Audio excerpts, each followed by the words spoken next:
Here's how to plan for your digital death. Hi there, everyone. It's Jeff, and this is Plain English, where JR and I help you upgrade your English with current events and trending topics. This is lesson number 486, so you can find today's lesson at plainenglish.com/486. Last Thursday, we talked about what happens to your online accounts after you die, and it may have left you a little unsatisfied. That's because if you don't plan ahead, you don't have any control over what happens to your social media accounts, computer files, photos, and emails. After researching last week's lesson, I felt a little overwhelmed. It sounds like a lot of work to prepare for your digital death. A lot of work that, let's be honest, most of us don't want to do. So today, we're going to talk about how you can plan for your digital death. And the good news is it's not too hard. In the second half of the lesson, I'll show you how to use the English expression up to date. In the second half, we also have a quote of the week. And related to the quote of the week, I have a special gift for you. So sometimes you get to the end of a podcast episode and you just stop listening before the end. And you can do that on most days. But don't do it today or you'll miss out on a free gift that I have for you. Got it? So listen to the end, and now we're ready.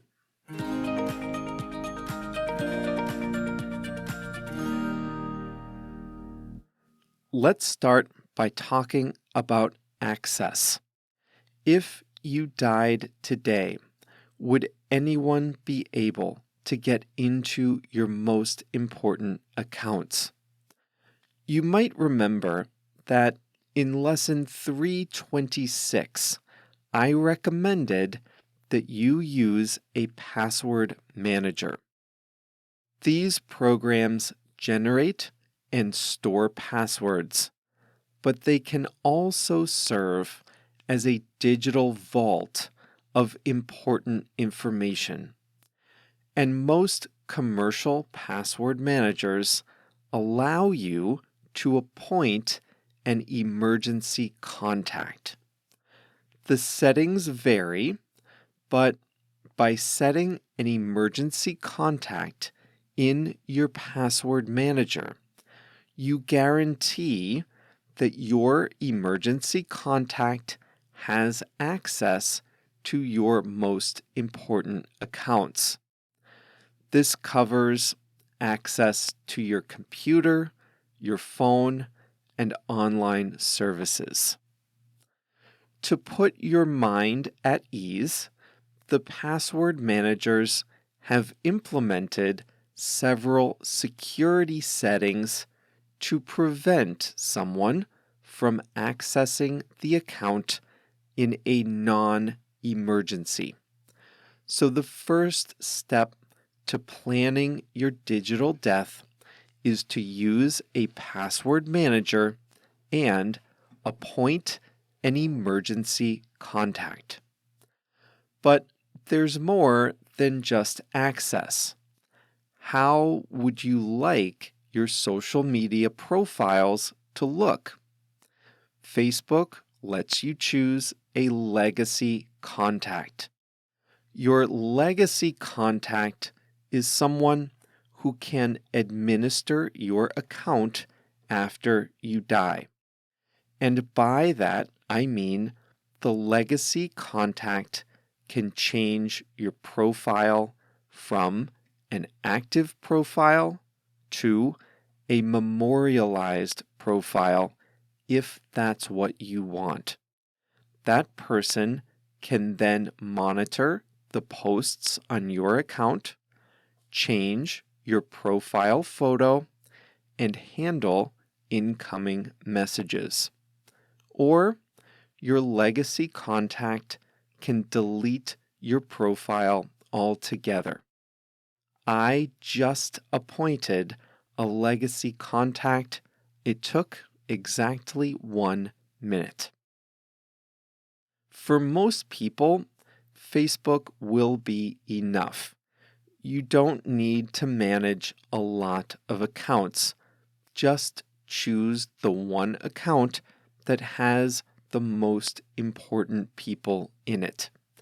If that's another service, though, you'll have to work a little harder.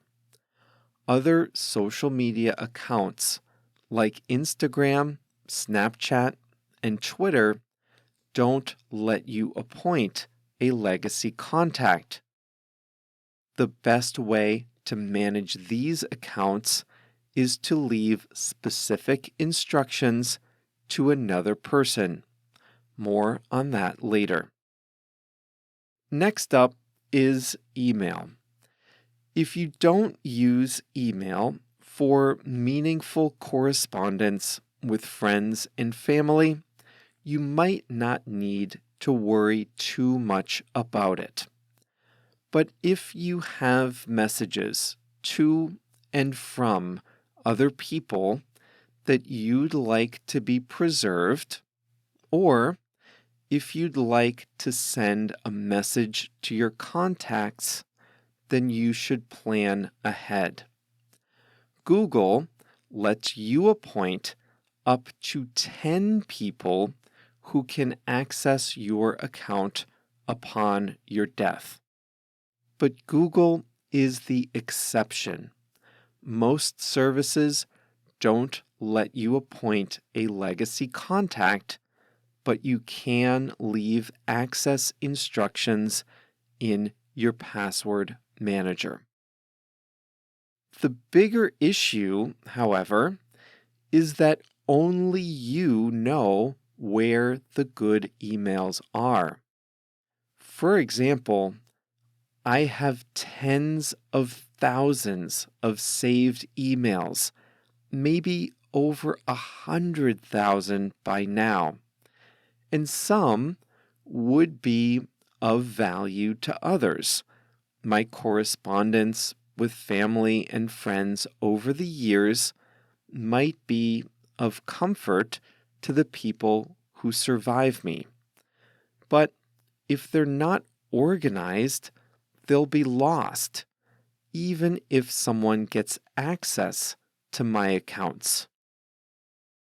So if you have emails or correspondence that you'd like to be preserved, it's best to create a special folder with meaningful messages. Take some time every year, maybe around the holidays, to add the messages that are truly meaningful. Then, in your instructions to your family, tell them about the folder. The same goes for files. I hate to break it to you, but most of the files in your Dropbox or your Google Drive are of no interest to anyone else. But if you have family photos, videos, or important documents, leave instructions about where to find the files that would be valuable to others. So I keep saying, tell your heirs this, or leave instructions about that. How exactly do you do that? If you have a will, you can leave specific instructions about how to manage your accounts in there. Write a nice long letter and say exactly what you want to happen. Say, the messages in the folder marked preserved should be downloaded and given to this relative. All other messages should be deleted. Or you can say, send the following post to Facebook and then memorialize my account. Use this photo as my final profile photo. Just like that. And then find some quiet time to tell people in your life that you've left instructions for them in your will. If you don't have a will, you can still do this.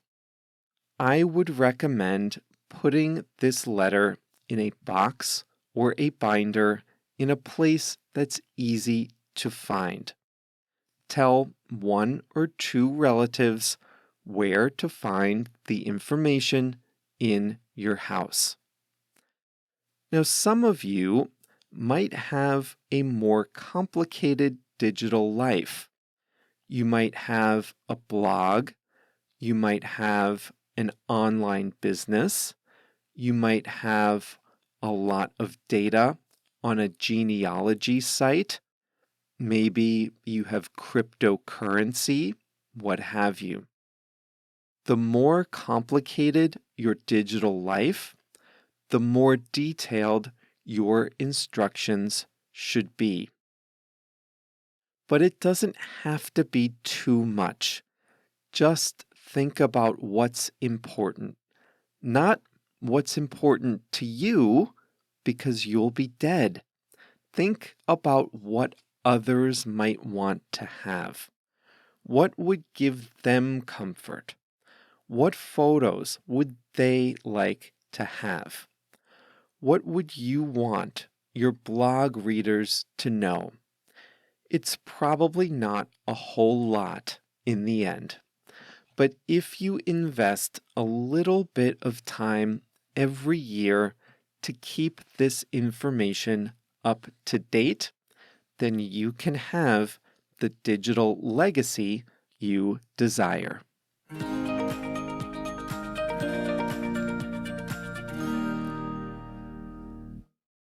I took a look through my password manager just to get a sense of how many accounts might be useful to someone on my death. Now, aside from plain English, it isn't much. Emails, yes. Files, yes. One social media account, maybe my frequent flyer miles. That's it. So I am going to do this. And like I said, I just appointed a legacy contact on Facebook. I'll set up an emergency contact in LastPass. I'll find the emails that are from important people in my history and save them in a folder. And I'll write this letter too with full instructions. And I'll probably do that over the holidays this year.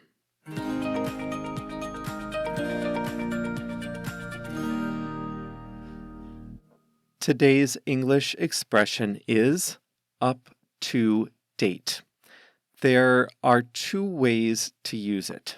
Now, first, if something includes the latest information, it's up to date. And second, if a person knows the latest information, that person is up to date. Right now, in Wimbledon, Carlos Alcaraz is fighting for his life in the fourth set of his match against the Italian Jannik Sinner. Novak Djokovic is going to play in the round of 16 later this afternoon. Rafael Nadal just won a match handily yesterday. Is this information up to date? No, it is not. I wrote this lesson in the afternoon on July 3rd. You're hearing it at the earliest on July 18th. If you're a tennis fan, you already know the winner of the tournament. So my report on Wimbledon was not up to date because it doesn't include the latest information. My password manager, however, is up to date. That's because I never create a password without also adding it to LastPass. So my LastPass is always up to date. My LastPass always includes the most recent information. Earlier today, I suggested that you write down your wishes for your digital accounts in the event of your death. This doesn't have to be complicated. Just state what you have, who should access it, how they should get the information, and what to share with other people. I also suggested revisiting this around the holidays every year. If you do that, your instructions will be up to date. Your instructions will include the latest information. They'll include what you currently want. You can easily imagine how your preferences might change. You might delete an account, get a new one. Your legacy contact might die before you. You might have new files you want to save. A lot can happen in a year. So revisit this information once a year, or more if you want, but revisit it at least once a year so that it's up to date, so that your instructions include your current thinking about what you want to happen to your digital life after you die. If you have a traditional will, you should make sure that is up to date as well. You might get new bank accounts, buy or inherit possessions, or simply change your wishes about who should get your assets when you die. If your financial situation changes, or if your thinking changes, you should change your will so that your will is up to date. Change your will so that it has the most recent information. So these are all things. Things are up to date if they include the most recent information, a report, a document, a password manager, a will, a letter. These are things that are up to date. But a person can be up to date as well. A person is up to date if that person knows the latest information. So I shared some personal news a few weeks ago. I finally left my traditional job and I'm 100% dedicated to plain English. And as I was making that decision, I kept JR up to date about my plans. That means he knew the most current information. I told him I was considering leaving my job. Then I told him when I had made the decision, and he sent me a nice good luck text on my last day. He was up to date. He had the latest information.